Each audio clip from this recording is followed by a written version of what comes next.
جناب صدر، محترم اساتذہ کرام اور میرے عزیز طالب علم ساتھیوں، السلام علیکم۔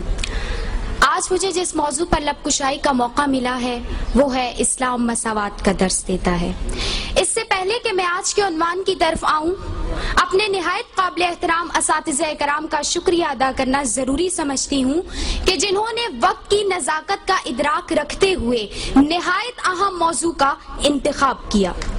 عزیز ساتھیوں، اسلام کا یہ سنہری سبق نہ صرف اسلامی معاشرے کا ایک اہم ستون ہے بلکہ اس آفاقی درس میں ہی انسانی معاشرے کی بقا کا راز پنہا ہے۔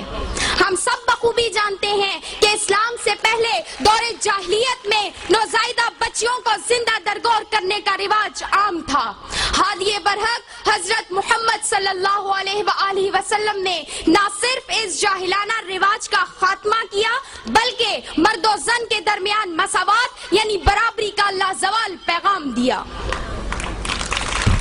روزمرہ کی بنیاد پر معاشرتی، قبائلی، لسانی اور خاندانی فرق کو دفنا کر محمود و ایاس کا ایک ہی صف میں کھڑے ہونے کا عملی مظاہرہ یعنی نماز پنجگانہ کا حکم، امیروں کے مال میں سے غریبوں کا حصہ یعنی زکوٰۃ کا حکم، اور حجۃ الوداع کے موقع پر گورے و کالے، عربی و عجمی، لمبے و چھوٹے کے درمیان فرق کو مٹانے اور برابری کی مساوات قائم کر رکھنے کا وہ لازوال پیغام دیا جس کی اطاعت عاشقان رسول صلی اللہ علیہ وآلہ وسلم کی زندگیوں کا محور و مقصد ہے۔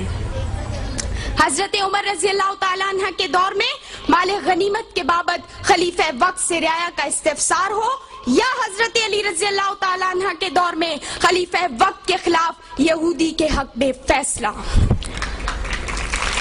دین اسلام میں مساوات کی کئی زندہ و جاویداں دلیلیں موجود ہیں۔ عزیز ساتھیوں، دوسری طرف مادی ترقی کے اس دور میں انسانی اخلاق کی تنزلی کی بنیادی وجہ معاشرت میں برابری یعنی مساوات کا عدم دستیاب ہونا ہے۔ اسرائیلی فلسطینی کو اپنے جیسا انسان ماننے کو تیار نہیں، برہمن دلت کو گلے لگانے سے گریزاں ہے۔ بابری مسجد کیس میں عدالت کا پلڑا ہندو بننے کی چوکھٹ پر جھکا ہوا ہے اور عادل بے بس ہے۔ کہنے کو نہایت شفاف امریکی قانون ڈاکٹر عافیہ کے معاملے میں اندھا ہو چکا ہے۔ کشمیری، عراقی اور افغانی انسانوں کے لہو کا رنگ اور، سامراجیوں کے لہو کا رنگ اور ہے۔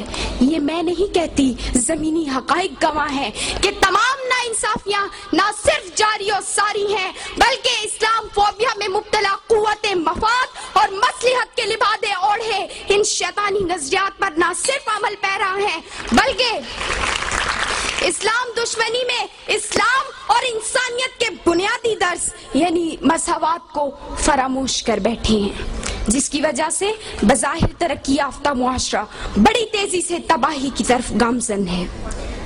اور اب اپنی تقریر کا اختتام اس حدیث مبارکہ سے کرنا چاہوں گی۔ نبی کریم صلی اللہ علیہ وآلہ وسلم نے فرمایا کہ کوئی بھی معاشرہ کفر پر تو قائم رہ سکتا ہے مگر ناانصافی پر نہیں۔ شکریہ۔ آئیں گی